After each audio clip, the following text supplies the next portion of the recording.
देखो, कुछ चीज़ें इम्पॉर्टेंट है ये वीडियो के अंदर। जो भी बच्चे एक्सपीरियंस है, जिन्हें 2 साल का 3 साल का, और आप अभी चेंज के लिए देख रहे हो, या फिर आप कहीं से जुगाड़ करके आप लोग एक्सपीरियंस के इंटरव्यूज़ दे रहे हो, तो मैं कुछ चीज़ें तुम्हें समझाऊंगा जो कि कोई भी लोग ओपनली डिस्कशन नहीं करता है। बट मैं चीज़ें समझाऊंगा इसलिए बिकॉज देखो, कुछ एक बात बताता हूँ मैं आपको।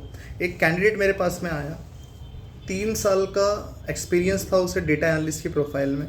और जब मैंने उसका मॉक इंटरव्यू लिया तो तब मुझे समझ में आया कि उसका जो एक्सपीरियंस है वो जस्टिफाई नहीं कर पाता। और ये ही रीज़न क्या होता है कि आप जब भी इंटरव्यूज़ देते हो तो एक टाइम पे आपको लगता है यार ये बहुत डिफ़िकल्ट क्वेश्चन मेरे से पूछ रहे हैं, मुझे बोलते नहीं आ रहा है। तो इसका सॉल्यूशन क्या है और क्या चीज़ों को आपको कंसिडर पहले ही करना चाहिए ना, वो ये वीडियो में मैं कवर करूँगा। सबसे पहले, अगर आप कोई कोर्स को सिलेक्ट कर रहे हो, कोई भी कोर्स ले रहे हो आप, कोई भी कोर्स, तो आपको ये समझ के चलना है कि वो कोर्स में आप एज अ फ्रेशर जा सकते हो या आप फ्रेशर नहीं जा सकते, या फिर आपको बहुत सारा बैरियर आने वाले हैं आपके आगे। तो ये आपको पहले ध्यान देना है, बिकॉज बाद में ऐसा ना हो जाए कि जब तुम इंटरव्यू के लिए अप्लाई करोगे तो तब जाके आपको इंस्टीट्यूट बोलेगा कि देख बेटा, देखो है ना, यहाँ पे फ्रेशर नहीं तो 2-3 साल का एक्सपीरियंस लगवा ले। ऐसा करते हैं बहुत से लोग। फिर होता क्या है कि हम लगवा तो लेते हैं, बट जब इंटरव्यू क्वेश्चंस हमें सामने आते तो हमें मालूम पड़ता है कि यार ये तो मैंने पढ़ा ही नहीं, ये तो मुझे मालूम ही नहीं था। और फिर आप क्या करते हो, 2-3 इंटरव्यू देने के बाद में आप एकदम डीमोटिवेट हो जाते हो, और फिर आप बोलते हो कि यार ये तो मैं क्रैक ही नहीं कर पाऊँगा। और फिर आप वो कोर्स के अंदर फिर से कई कंसल्टेंट्स के चले जाओगे, फिर आप ऑप्शन देखोगे कहाँ पे फ्रेशर की ओपनिंग है क्या, फिर बोलोगे सर मुझे फ्रेशर ही लेके चले जाओ। बट ये चीज़ों के अंदर बहुत चीज़ें बैरियर आती है। अगर आप 18 के अंदर, 19 के अंदर पास आउट हो, 17 में पास आउट हो, तो एक बात कंसिडर करके चलो, आप 2-3 साल के गैप के बाद में एंट्री करना चाहते हो। तो ये जो गैप होता है ना, कभी कभी कुछ आईटी इंडस्ट्री कंसिडर कर लेती है, कुछ कुछ नहीं करती। तो ये केसेस के अंदर बच्चे लोग लगा लेते हैं, बट उन्हें प्रॉब्लम कब आता है, जब उन्हें इंटरव्यू फेस करना होता है, क्वेश्चन आते हैं तो क्रैक नहीं कर सकते। तो कभी भी जो कोर्स तुम सिलेक्ट कर रहे हो, याद ध्यान से सुनना, जब भी तुम कोई भी कोर्स सिलेक्ट कर रहे हो और तुम्हें पता है कि मैं एज अ फ्रेशर यहाँ पे नहीं जा सकता, तो वो कोर्स सबसे सिंपल होना चाहिए, वो इजी होना चाहिए। अगर आप कोई डिफ़िकल्ट कोर्स कर लेते हो जो कि एक अलग ही डिफ़िकल्ट लेवल पे जा रहा है, इवन आपको समझ में भी नहीं आ रहा है, कुछ कुछ टॉपिक फ्रेशर लेवल पे भी समझ में नहीं आ रहा है, और तुम सोचो कि अगर आप वहाँ पे 2 या 3 साल का एक्सपीरियंस बता के आप अप्लाई कर रहे हो, तो आपको कितना डिफ़िकल्ट जाएगा। कुछ कुछ बच्चे वो कर लेते हैं क्लियर, बट कुछ कुछ बच्चों को लगता है कि सर नहीं हो पाएगा। तो आपको करना क्या रहता है कि अगर आपने कभी गलती ये कर भी ली है, आपने कोर्स सिलेक्ट कर लिया है, चलो डिफ़िकल्ट कोर्स सिलेक्ट कर लिया, अब कोर्स कंप्लीट भी हो गया, तो अब करना क्या है, आपको एक ही चीज़ करना है कि आपको वो कोर्स को छोड़ना नहीं है अब, बिकॉज टाइम भी चले गया, पैसे भी चले गए। अब ये चीज़ों में कंफ्यूज मत हो कि मैं ये करूँ क्या, मैं वो करूँ क्या। जो कोर्स किया है ना, वो कोर्स में तुम्हें अब कंटिन्यू करना पड़ेगा। अब तुम्हें सिर्फ यह काम करो कि तुम इंटरव्यू देते जाओ, तुम्हें अलग अलग क्वेश्चंस सामने आते रहेंगे। ये सारे क्वेश्चंस को नोट करके रख लो कि कौन से क्वेश्चंस ऐसे थे जो मुझे नहीं आए। ये क्वेश्चंस की पढ़ाई करो, पढ़ो, अपने आप को ऐसा बना के रख लो कि 1 2 3 4 5 6 इंटरव्यू नहीं क्रैक हो रहे ना, कोई प्रॉब्लम नहीं, पर जो 7वां 8वां इंटरव्यू होगा उसमें तुम अच्छा परफॉर्म करोगे। 9th और 10th इंटरव्यू जो होगा उसमें तुम माइट भी तुम सिलेक्ट हो सकते हो। तो ये डिपेंड करता है चीज़ों के ऊपर, तुम कितनी अच्छी अंडरस्टैंडिंग क्रिएट करते हो। प्रॉब्लम क्या होता है, कभी कभी कुछ बच्चों को जॉब की बहुत ज़रूरत होती है, वो कोर्स ही इसलिए करते हैं कि कुछ जॉब चाहिए इसलिए। प्रॉब्लम क्या होता है कि कोर्स होने के बाद में इंटरव्यू दे देते हैं, और इंटरव्यू देने के बाद में क्रैक नहीं होता तो वो पैनिक हो जाते हैं, बिकॉज जॉब होती नहीं है दूसरी हाथ में, और पूरे घर वाले ये पूछते हैं कि तेरा कोर्स तो ख़त्म हो गया, जॉब मिल रही कि नहीं मिल रही देखो। और यही एक रीज़न होता है ना कि बच्चे और टेंशन में आ जाते हैं कि सर अब घर वाले भी पूछ रहे हैं कब जॉब पे लग जाएगा, शादी करना है, ये सब चीज़ें करना है, तुम्हारे दिमाग में सब चीज़ें चलती रहती है, आजू बाजू की सब चीज़ें।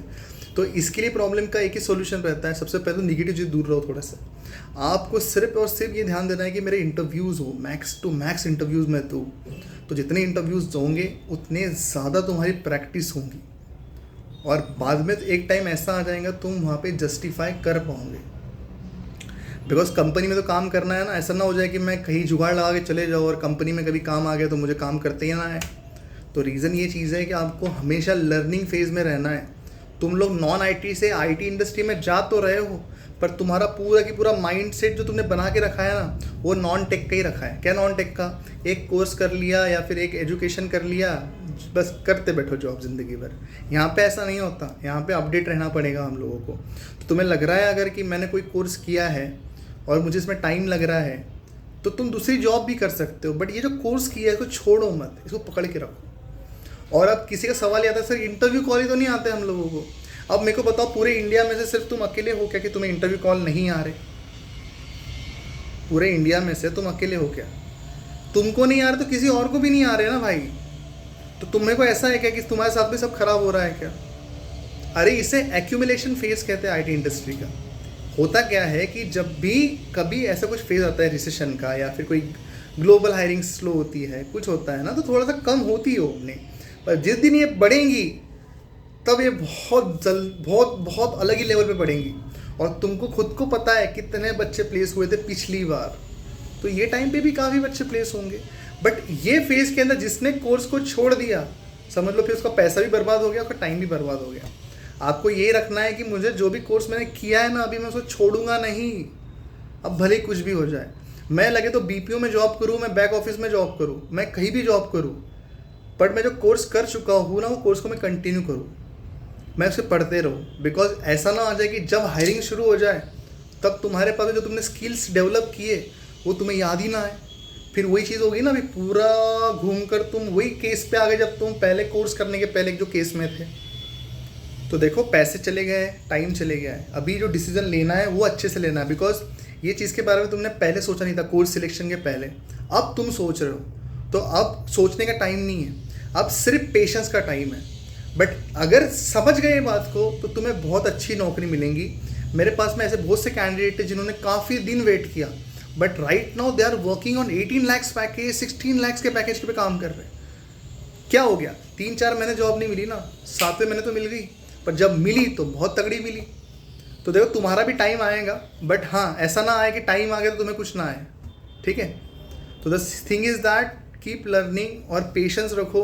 अगर फाइनेंशियली प्रेशर है दिमाग के ऊपर कि जॉब करना है तो जॉब भी करो, बट इसकी प्रैक्टिस छोड़ो मत।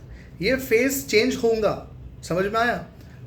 बोलते ना, समय ऐसी चीज़ है, सब चीज़ बदल देता है, सब चीज़ ठीक कर देता है। तो द थिंग इज़ दैट कि तुम्हारा भी फेस चेंज होने वाला है, थोड़ा टाइम लगेगा, थोड़ा टाइम, दिवाली तक रुक जाओ, या फिर एक बार ग्लोबल हायरिंग थोड़ी सी बढ़ गई तो सब चीज़ें रिकवर हो जाएंगी। ठीक है? वीडियो पसंद आएगा तो लाइक ज़रूर करना, चैनल को ज़रूर सब्सक्राइब ज़रूर करना। Bye bye.